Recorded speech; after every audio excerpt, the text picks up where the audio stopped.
Savvy Young Professional Podcast. This is Tanita Mullen, your podcast host, your podcast connoisseur, your podcast baby.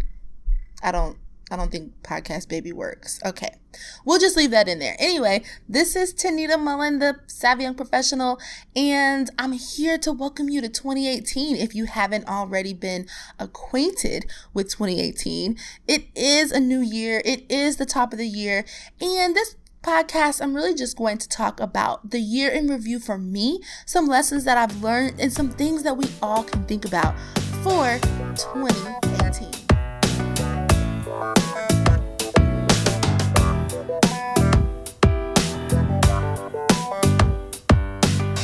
The Savvy Young Professional Podcast. We are in episode number 32. In this show today, I'm just going to talk to you about some things that I've learned over the past year or so that I think will be extremely helpful to you in 2018. So I'm sure many of us have learned a lot of things in our careers or just over the past, couple of years, as many of us are probably in that phase where we're climbing to the next level. We're really learning our craft and our profession, and we're just looking kind of for that slight edge, that place where you are going to take everything a notch up. And I think personally for me, that's where I am in my life. That's where I am professionally. And I'm just going to kind of get into three things that I think that are lessons that I've learned in the past year that I'm definitely going to take into 2018 and help me to just enhance what it is that I'm already doing. The first thing that I definitely learned in the past year or so is that doing your audits, right? Your personal audits are extremely important. And I have actually a career audit on the Savvy Young Professional website, but an audit can go beyond just your career, because I think we tend to audit our careers a lot. We tend to think about where we are, how much money we're making, what's the next step. But an audit on your whole situation and your whole life is just as important. When you think about where you want to go, everything is intertwined.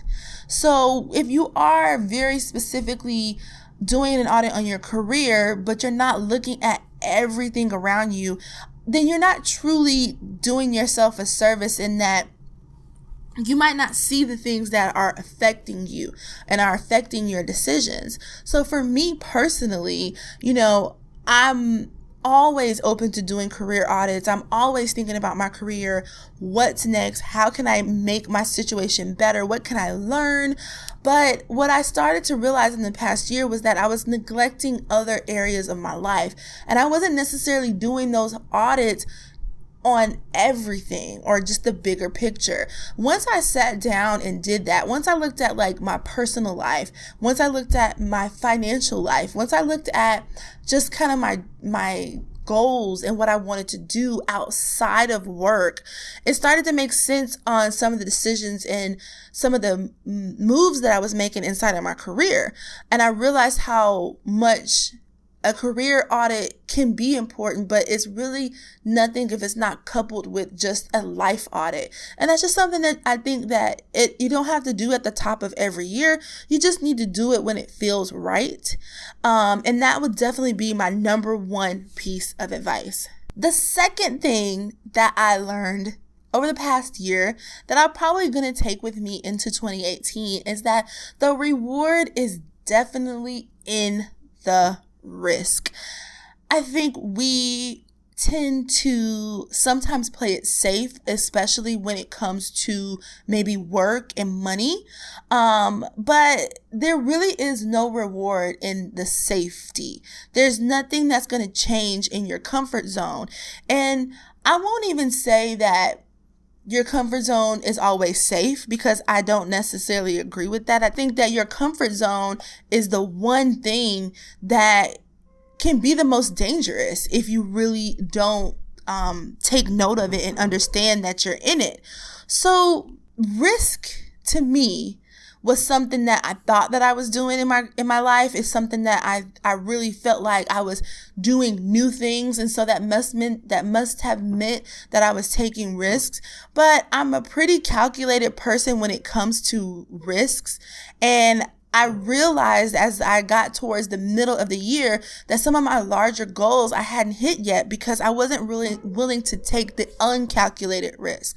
And so I think that's the lesson that I would definitely give you all and let you know, is that every risk can't be calculated. Every risk that you take sometimes is going to require you to really not know what's going to happen on the other side of it. And I'm not saying that, to risk your safety or, risk your livelihood or anything like that. I'm definitely not going to be the person to tell you, if you hate your job, just quit your job with no backup plan. But I will tell you that the very best things are sometimes on the other side of the place that you don't want to go through. So just try in baby steps, try to do new things that make you feel totally uncomfortable, and just make it a practice, because I think that is when it becomes habit and you get out of this place of complete total safety or complete total calculated risks. So that's the second thing. You just got to be willing to take the leap and, find out what's on the other side. The third thing I would say is about time. I think this is the time of my personal life where I feel that things need to happen, or there's some kind of time limit when it comes to some of those bigger milestones. And I'll give you a personal example as to how this thought process came full circle. When I was in my early 20s, I really thought that I wanted to buy a home. It was extremely important to me. I knew that sometime in my life that was something that I wanted to do. And over the years, I developed this thought process that I was going to buy my first home before I was 30. That was just what I wanted. And it was a goal, kind of a stretch goal, because I didn't have a real plan. I just was I want to buy a house before I'm 30. Fast forward to when I'm 27, and I ended up purchasing my first home. And I've learned through this experience is that I wouldn't say that I wasn't ready. But I will say that I put this time limit on myself, that it had to be before I was 30, or who knows what would happen, right? And if I had to do it all over again, I'm not sure that it's something that I would have put that timestamp on. I really would have set a different goal, and it wouldn't have been about my age or a specific time. I think it would have been more tied to a dollar amount or a certain place that I was in my career. And I don't regret the decision of purchasing a home or going through that process, because I would have never learned the things that I've learned about home ownership. I will save you all that drama for another podcast, but I wouldn't have learned all those lessons had I not, taken that leap and done that. But it just kind of brings me back to my third point, which is time is moving, yes, but the calendar is just something that's there to remind you of the days, right? We all operate from this January to December, Monday through Friday type of lifestyle. But it's beyond just setting a date when it comes to what it is you want to do in your life and accomplishment. It really truly is about the actions, the small steps, because you're going to get there. The time is going to pass. But don't look at things as I have to do this before I'm 30, or this before I'm 45, or this before I'm 35, or whatever the age may be. You just really have to come into your own when it feels right. And if it's something that you feel uneasy about because maybe you're not where you want to be in your career, I would take a look at the actions that you're doing. Don't think, oh man, I'm 25 or I'm 32 and I'm not the CEO of my company yet, or I'm not working in the position that I want to work in. Because the age means nothing. It's all about the action. And I don't know if I'm coming across the way that like I'm feeling in my heart, like I'm trying to pour this out to you guys. But basically, what I'm trying to get to is, every day you get up is an opportunity for you to be a better version of yourself. And as long as you're doing that, as long as you're still moving, you have actions that are moving you towards your goal, you will get there. Don't get caught up in this age timeline. Just get caught up in the hustle of it. Get caught up in the action of it. And you'll get there. You'll probably get there before your so-called deadline.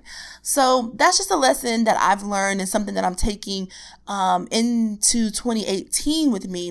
And I'm going to add one more thing to that. This is when you need to start freaking out. Like, don't freak out when you turn 30, right? Freak out when you have nothing crossed off your to-do list. Freak out when you are not evolving as a person and every single day is Groundhog Day. Freak out when you feel lost and you maybe you don't feel like a sense of, guidance. I think those are the types of things that you need to be looking for that will let you know, okay, it's time for me to do something different. It's time for me to change something. But just turning 31 or turning 29, like that's not going to flip a switch for you to do anything different. I'm telling you, it's all about your mindset and it's all about consistent actions towards your goal. That sounds like that needs to be another podcast just because how long I spent on it. But those are my 3 things. Like, reward is in the risk. The calendar is just that. It's a calendar. It truly is about the hustle, right? And then also make sure that you're auditing every part of your life, not just your career. Audit what you eat. Audit how you're sleeping. Take time to look at your patterns and don't just, spend all this work and time stressing out over your job, because it's just that. It's a job. So those are my tips and ideas for you. As far as the podcast goes, like I have some really cool people that I'm talking to and some interviews that I've already done and they're boxed and ready to go. I'll give you a sneak peek of one of those interviews at the end of this particular episode. But we're gonna do some work. There's some things that people want to talk about, and I get a lot of inquiries and questions and conversations about money and, things like home ownership, those types of things. So we're going to dig into financial life a little bit more frequently, and probably on a monthly basis, because it's a constant conversation that needs to happen. And you realize that as you start to, make more money or you have bigger financial goals. So we're going to work on that together. I'm going to get the experts in and the people that know what they're talking about, in here to help us with some of those things. If you have any questions or any comments, anything that you want to see on the Savvy Young Professional in 2018 as a podcast, as a blog post, as an in-depth review, whatever it is, make sure you email me at thesavvyYP@gmail.com. That is where you can find me. That is where I most quickly respond to things, is email. You can find me on Twitter, Facebook. I'm on Instagram, but not active yet, but we will be. We're working on that. You can pretty much find me around the web. Just type in the Savvy Young Professional, and there's ways to contact us and let me know what you want to hear on the show, and I can do the work and find the experts to answer our questions and have these interviews with. Other than that, guys, just make sure you keep on the up and up for 2018. If you're feeling like, you know what, this is my year, this is the year I'm going to kick ass, guess what? You are. Make a kick ass playlist. Put it on in your car every day when you go to work, and let's do this, because the reality is, we live in a time where we have all the tools and everything we need to make our dreams a reality. And it really is just about waking up and taking the steps forward. We live in the information age. We live in this place where nothing is undiscoverable. And so it's an exciting time to be a young professional, and it's just an exciting time to be a creator and someone that is excited about exploring life. I'm going to leave you with a little teaser of our next couple of episodes. Make sure you keep it savvy, YPs. Totally believe in love and peace and Zen. I am there. It is about those things. It's about finding your peace. It's about finding your balance. It's about giving love to others. That is what it's about. But at the same time, it's about them coins too. Yeah. Because you can't pay a bill with love. I'm sorry. You can't do that. You can't pay a bill with Zen. You're not. It's not gonna happen. I hear you. Yeah. I know. I haven't tried it yet, but I know that the moment that I